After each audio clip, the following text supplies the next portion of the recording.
सूचना केवल हमारे विचार हैं, वित्तीय सलाह नहीं। निर्णय लेने से पहले खुद शोध करें। किसी भी लाभ या हानि के लिए हम उत्तरदायी नहीं हैं। आज हम देख रहे हैं लुमैक्स इंडस्ट्रीज लिमिटेड के 2025-26 Q1 की standalone financial performance. Starting with the sales, पिछले क्वार्टर से सेल्स में -0% का डिक्रीज हुआ है, मगर कंपनी ने पिछले साल के मुकाबले 20.5% का सेल्स इंक्रीज रिपोर्ट किया। Expenses -0.5% quarter on quarter decrease हो गए हैं, जो साल भर के 19% के राइज के साथ अलाइन करता है। एक्सपेंसेस में डिक्रीज अच्छा है, लेकिन सेल्स में डिक्रीज निराशा की बात है। ऑपरेटिंग प्रॉफिट, जो पिछले साल के कंपैरिजन में 41% अप हुआ है, quarter on quarter around 3% increase हुआ है। Operating profit margin OPM annual basis पे 1% से इंक्रीज हुआ है और पिछले क्वार्टर के कंपैरिजन में 0% से इंक्रीज हुआ है। एक्सेप्शनल आइटम्स को ऐड करके अदर इनकम पिछले क्वार्टर के कंपैरिजन में -83% गिर गई, बावजूद इसकी ईयरली डिक्लाइन -78% हुई है। इंटरेस्ट एक्सपेंसेस पिछले क्वार्टर से 3.5% अप हुआ, लेकिन ईयर ओवर ईयर इंक्रीज 12% हुआ है।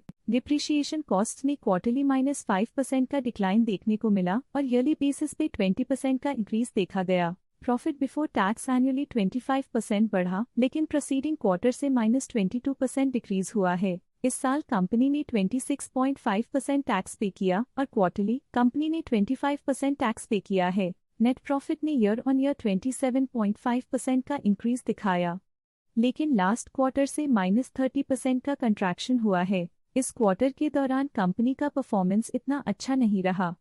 नेगेटिव नेट प्रॉफिट लॉसेस को इंडिकेट करता है। वहीं अगर एनुअल एनालिसिस की बात करें तो इस साल कंपनी का परफॉर्मेंस अच्छा रहा। अर्निंग्स पर शेयर EPS में साल भर में 6% का इंक्रीज देखा गया, लेकिन क्वार्टरली में 30% की गिरावट भी नजर आई। इस क्वार्टर में कंपनी का EPS इतना अच्छा नहीं रहा। नेगेटिव प्रॉफिट कमजोर एफिशिएंसी को दिखाता है। लुमैक्स इंडस्ट्रीज लिमिटेड के फाइनेंशियल स्नैपशॉट को रिव्यू करते हुए कुछ मुख्य ट्रेंड्स सामने आए हैं, जो कंपनी की परफॉर्मेंस पे रोशनी डालते हैं। जून 2022 से जून 2025 तक लुमैक्स इंडस्ट्रीज लिमिटेड की फाइनेंशियल जर्नी में सबसे पहले बात करते हैं सेल्स की। इस साल सेल्स में 27% की वृद्धि हुई है और पिछले 4 सालों में 82% की वृद्धि हुई है, जो एक निरंतर अपवर्ड ट्रेंड को दर्शाता है। पिछले 3 साल से सेल्स लगातार बढ़ती जा रही है, जो मार्केट एक्सपेंशन और कंज्यूमर डिमांड में वृद्धि को दर्शाता है। अब बात करते हैं एक्सपेंसेस की। इस साल एक्सपेंसेस 30.5% बढ़े हैं और 4 सालों में 87.5% का इजाफा हुआ है।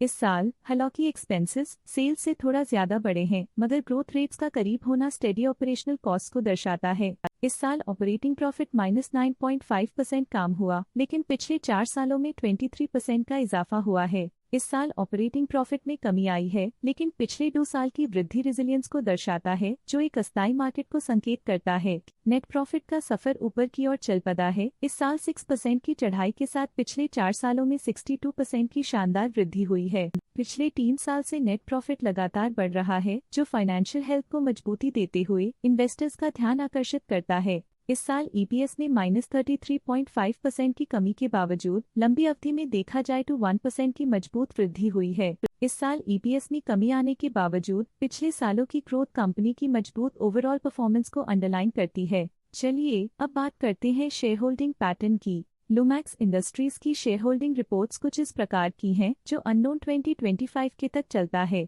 ये रिपोर्ट कंपनी के शेयर्स की डिटेल्ड जानकारी देता है, जिसमें promoters, promoter groups, foreign investors, public investors और सरकारी एंटिटीज शामिल हैं। पब्लिक हेल्थ शेयर्स का परसेंटेज 2025 के में 18.39% से 2025 के में 18.06% तक डिक्रीज हो गया। इस डिक्रीज से साफ है कि इस टाइम पीरियड में कंपनी में पब्लिक का हिस्सा डिक्रीज हुआ है। जब कंपनी के शेयर्स का अधिकतम हिस्सा प्रमोटर्स, FII, DII या गवर्नमेंट के पास होता है, तब ये माना जाता है कि कंपनी मजबूत हाथों में है, जो स्थिरता और मजबूत समर्थन को दर्शाता है और इस मार्केट की स्थिरता बनी रहती है। DII, डोमेस्टिक इंस्टीट्यूशनल इन्वेस्टर्स, ने अपना शेयर होल्डिंग 2025 में 5.64% से 2025 में 5.76% तक इंक्रीज किया। ये बताता है कि डोमेस्टिक इंस्टीट्यूशंस ने कंपनी में अपना इंटरेस्ट 0.12% तक इंक्रीज किया है। FII, फॉरेन इंस्टीट्यूशनल इन्वेस्टर्स, ने अपना शेयर होल्डिंग 2025 में 0.97% से 2025 में 1.18% तक इंक्रीज किया।